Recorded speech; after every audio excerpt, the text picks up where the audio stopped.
Here's to the finest crew in Starfleet. Engage. Watch your back, Luke.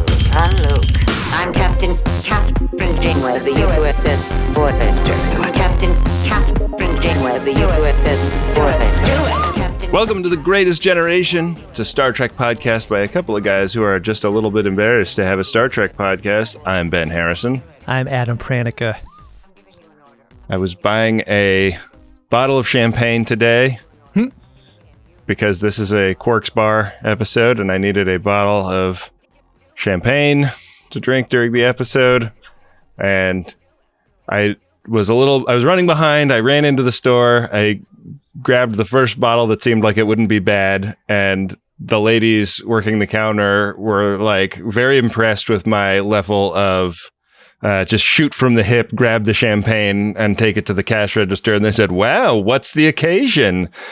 And I didn't want to say I have to drink this for my Star Trek podcast. So I said, oh, it's for a rap party. We just finished a big tour. Thinking that would sound cool. Thinking that wouldn't lead to more questions? The follow-up question is always, what was the tour? Great. And I was like, it was for my Star Trek podcast. Oh, God. Yet another grocery store you will be avoiding into the future. Just one time somebody asked that question and I say it's for my Star Trek podcast and they ask if I'm a friend of DeSoto. That's why we invented Friend of DeSoto in the first place. How about you just lie, Ben? And just say you like to drink a bottle of champagne in the middle of the week by yourself. I'm looking to get a real Tuesday night drunk on.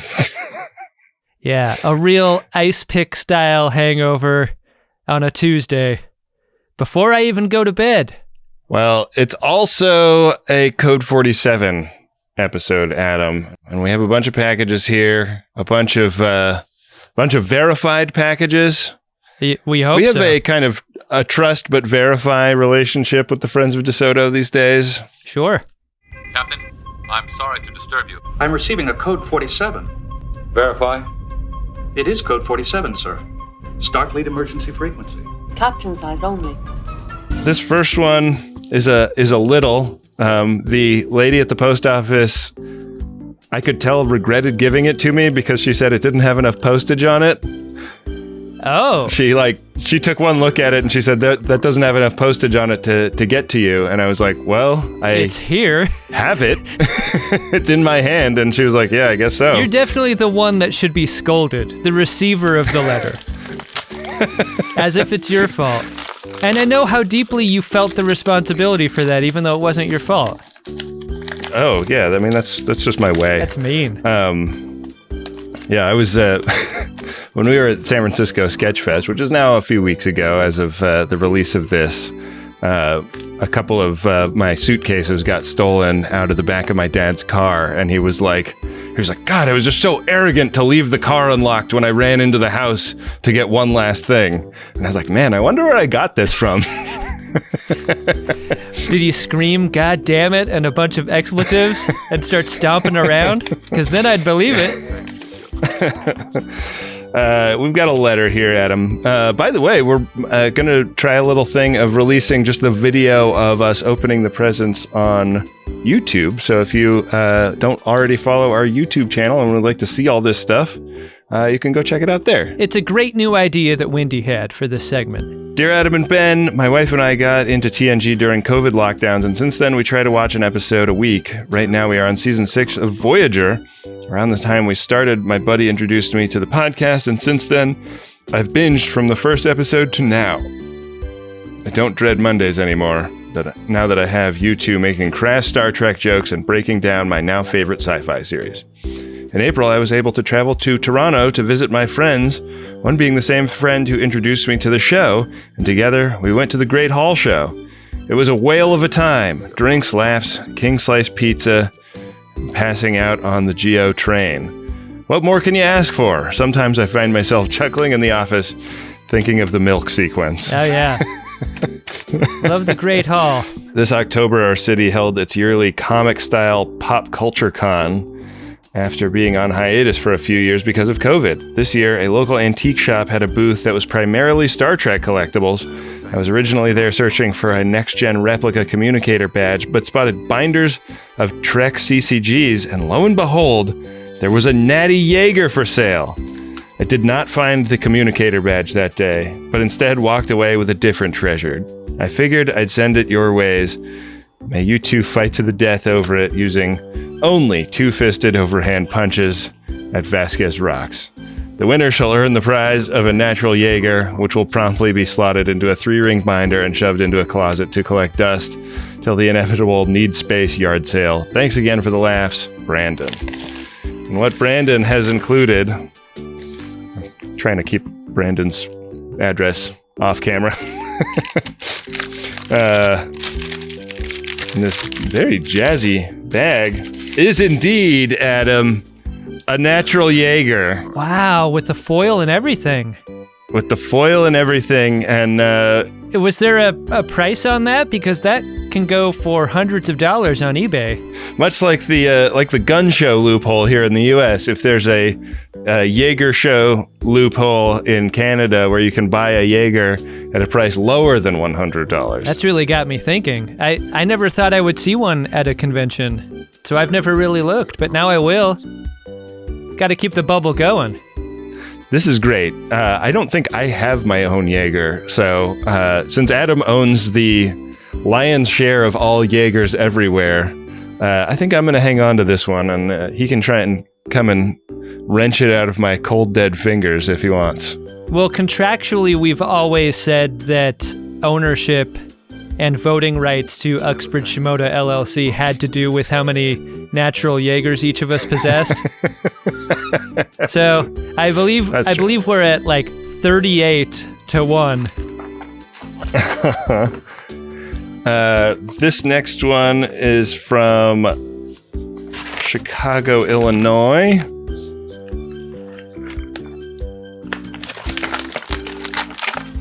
It's another verified package, Adam. Oh, good. We have Compromat in the Slack. Oh, good. To Ben and Adam, or Adam and Ben. There's an interior letter here. It's pages and pages of material here. Oh, boy. Ben and Adam, I hope this package finds you both well. I wanted to send you a small token of gratitude from a friend of DeSoto at our very own Section 31, the CIA. I work on Russia issues, and as you can probably imagine, this year has been a long one. But through the late nights, early mornings, and red eyes in economy, you two have been stalwart companions, bringing some much-needed levity to a team a little bit embarrassed to listen to a Star Trek podcast. To thank you for your service, I've enclosed a few small items that I hope will solidify your status as the official Star Trek comedy podcast of the U.S. intelligence community. Wow! We do have people across the U.S. intelligence community. I love that. I love that for us. I'd want them on our side, not against us. Yeah. Don't look at our texts, okay? First off is a letter opener, which I hope will offer you some protection from any errant glitter-lined envelopes. The seal is the emblem of the Office of Strategic Services, the CIA's World War II predecessor. As I'm sure you know, judging from the podcast, that I sense is now podcasta non grata, but that I still very much enjoyed.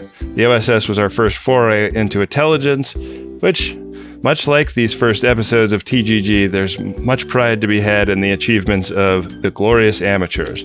I do know about the OSS. I had an uncle that worked in the OSS back in the day. And couldn't talk about it?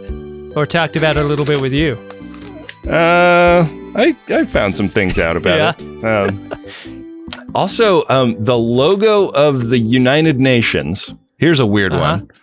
This researcher was working on a book and reached out to my father about getting permission to republish a map that my grandfather drew, because my grandfather was a cartographer, and he discovered that my grandfather drew the original map that they copied for the UN logo, which is, the Earth with the, all the continents kind of coming out. Yeah. And it's looking down from the top. That was a map that he drew that was adapted by somebody at the OSS, which is so weird, like that the UN use the graphic design services of the U.S. intelligence community. That's great. Use what to you get their got. logo. Okay. So second, I have a few OSS branded wine stoppers. Next time Damar stops by and leaves half the Canar in the bottle, I hope you'll find some utility in these to keep your beverages fresh. I love how this person is on the one hand complaining about flying economy, listening to us to get him through that, and also sending us their branded wine stoppers. Yeah, are they like still manufacturing OSS branded wine stoppers? I don't know. That's amazing. Lastly, a pair of challenge coins for the two of you, which I hope will convey my gratitude for keeping the wheels turning through some very challenging times. It must feel strange to know there are so many out there who you don't even know exist, for whom your podcast has become a little like an old trusted friend. Thanks for all you do, and look forward to the next episode. Best, G. Well, like being employed at any intelligence agency, that you can't really be truthful about what you're doing or what you're listening to. You need a cover story. There's a little PS at the end here with like a Proton Mail address, because the name and address that they put on the letter are not their real name and address. So if we would like to party with our CIA buddies next time we're in the DC area. Hold it closer to the camera yes. Let's see if I can get it to focus. They can really be seen. Yeah. Wow. I think they're kind of the same on the front Wow. and the back, right? They're really nice looking. Or do they just look the same on the front and the back? And they're hiding something. Interesting. Wow. Really cool. Well, I'm going to see you tonight, so I'll bring your OSS wine stopper and challenge coin. And if you want it, you can have the letter opener. I might actually use the letter opener for the rest of this segment. That's what it's there for. Do it. All right. We got another verified package here. How do I get this out? Oh, I can just gets itself out. Yeah. Use the letter opener. All right. This one came to us from Brick Rock Press in Moab, Utah. Oh, awesome. Okay. Happy holidays, Greatest Trek crew. Thanks a bunch for the great P1 for my Brick Rock Press stuff. I wanted to include a joke about saying Legos instead of Lego, but ran out of space, so Ben's comment was perfect and gave me a big laugh. Anyway, there's some swag from my shops that I thought you might like. I have included some 2023 calendars and FOD badges for you guys, plus Bill and Wendy, so be sure to share. The rest is some of the odds and ends that I thought you might like, including some isolinear chips that have an FOD Easter egg on them, and some of my classic space monitors that are totally LCARS inspired. There's also some poker chips for Adam, my fellow gambling degenerate. Thanks for years of great pod. I'm on my second run through and it still makes me laugh. Thanks, Andrew. Wow. So we got calendars here. We've got there's the chips. They're littles. I think they're one pip chips. Those are great. Let's see. Getting used to this calendar situation. Yeah, you Very can see cool. there's these are like Lego minifigs in various outdoorsy situations. We've got the Friend of DeSoto bricks, which we saw on the Brick Rock Press website. We will be sending a cease and desist about that. Those can only be sold through podshop.biz. And then this is a bunch of like computer screens and LCARS things. Little mini cool. isolinear chips on Lego pieces. There's one that's like Those look like really like they're like you'd find them in a kit. Yeah, and there's like USPS priority mail. There's that special metal that the Mandalorian makes all his helmets and shit out of. Oh, cool. Yeah. You can do a minifig mail call. Yeah. Man, thank you. Thank you, Andrew. These are great, and we will for sure... What was the thing you just held up for a tenth of a second? Oh, sorry. Remember, this is a video thing we're doing? I'm having a hard time remembering because I minimized the video for you so that I could focus on you. But I need to focus on the audience, don't I? Yeah. Andrew, this rules. Thank you so much. Thanks, we will Andrew. definitely forward the calendars on to Bill and Wendy. For sure. I have all these gray walls that I need to put something on. Do we get one of those calendars, or are they just there's for there's Bill and four. Wendy? There's one for everyone in the gang. Great. All right, this one is from Hoover in Pleasanton, California. It's just a little letter.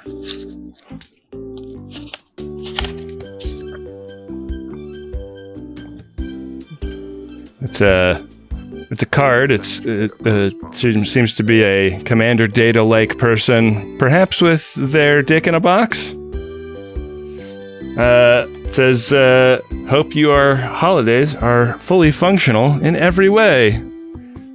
LLAP, and this is from CT Grey Tunes, at CT Grey Tunes, who famously Longtime animated friend. a bunch of our early bits. That's great. Yeah. Those still get a lot of I play. love Those are really funny. That was like one of the great thrills of my life when I realized that my Star Trek podcast had inspired an animation. Yeah. All right, this is a slightly bigger one. This is from Misty in Las Vegas. All right, there's something that says "Do not cut this side." That's like a Claymore mine. Aim the thing the other way. Dear Ben and Adam, thank you so much for your wonderful pod. I started watching DS9 over the summer, and I was desperate for someone to share my enthusiasm with. I found TGG on a list of best Star Trek pods, and that's in scare quotes, so... Where the hell was that? We aren't usually on lists. Yeah, and I've been binging you guys ever since. Once I caught up with TGG, I started on TGT, and I'm not sure what I'm going to do when I get caught up over there. I have hearing aids that are basically hidden Bluetooth speakers, so I've been sneaking pod in while it's slow at work, or when I want to ignore my family when I'm at the grocery store, or, okay, maybe I have a problem. Anyways, I was listening to the TGG episode about Voyager Season 4, Episode 1, when Adam said something that not only made me laugh, it inspired me to design a cross-stitch pattern. And then, of course, I had to make the actual cross-stitch. Ben, you have also inspired me to design cross-stitch, but these take a while, so maybe you'll get one in another 6 months or so. Hey, thanks for picking me first. Yeah. Upon seeing the design, he who is my husband said, "It's great, but also, now I'm kind of worried about you." I took that to mean I shouldn't keep it in the house, so now I've sent it to you, the men who inspired it. Hang it on a wall, maybe in a closet, maybe let it fall behind a desk or a couch so that you find it when you next move and are briefly traumatized to realize it was there all along. Or wrap it up and give it as a gag gift. I'm sure your wives would find that hilarious. Thanks for being great podsman, Misty. P.S. Quick shout out to the drunkshimoto.com Discord. You are all the best. Special thanks to Random Trek live streams with Vita Z. They always show up right when I need them the most. PPS, there is no glass in the frame because cross-stitch behind glass looks dumb in my opinion, so probably don't hang this anywhere that it could get damp, like a kitchen or bathroom. Or Ben's house. Or my house. You can vacuum it if it collects hairs, or put glass in the frame if you really, really want to. PPPS, hope to catch you guys and the FODs next time you're in Vegas. I can't take anyone who is interested in the best sushi restaurant that is not on the Strip. Oh, Wow. Very interested in that. Yeah, definitely gonna... Okay, and there's some helpful guides about where I can start cutting so that I don't damage the cross stitch. Are you using the letter opener still? Yeah. I mean, I saw it for a split second, Ben. Yeah, I've got the stupid stage manager effect on or whatever, where it pans the camera around. Yeah? and I don't know what's on camera and what isn't, okay? What? Your face is on camera, so as long as you hold whatever you've got in front of your face, we'll all be happier. Okay. Doing a bad job. You're doing great. This is our first one of these that we're doing for the camera. We used to do them for Twitch live streams, didn't we? Yeah. I feel like that was easier without the camera following around your hands and your face. Yeah, that was better. Why did we ever agree to this? Wow. Yeah, it does look better without the glass. So this says "Assimilate Me, Daddy," and it is a beautiful cross stitch. Yeah. And wow, that's gonna look great in your studio, Adam. Really will. Yeah, it's gonna be so nice for guests of the show to come in and see that. I'm really looking forward to bringing this over so that you could hang it on your wall. Hey, thanks very much for that thoughtfulness. I can't wait to see what Ben's getting for his. All right, Adam. That just about does it for opening up presents on this Code 47. What a fun session it was this time. It really was. We have some more packages in hand. We just don't have pictures of them yet from... We don't have Bill, the compromat yet for those, and once we get it, we'll open those on a future episode. Right Sure here, will. live on videotape. Yeah, but I'm going to start pouring myself some champagne, and I think we should probably get into today's episode of Star Trek: Voyager, Adam. You want to tell people what we're in for on the main pod? Sure will, Ben. Star Trek Voyager, Season 5, Episode 14. Bliss.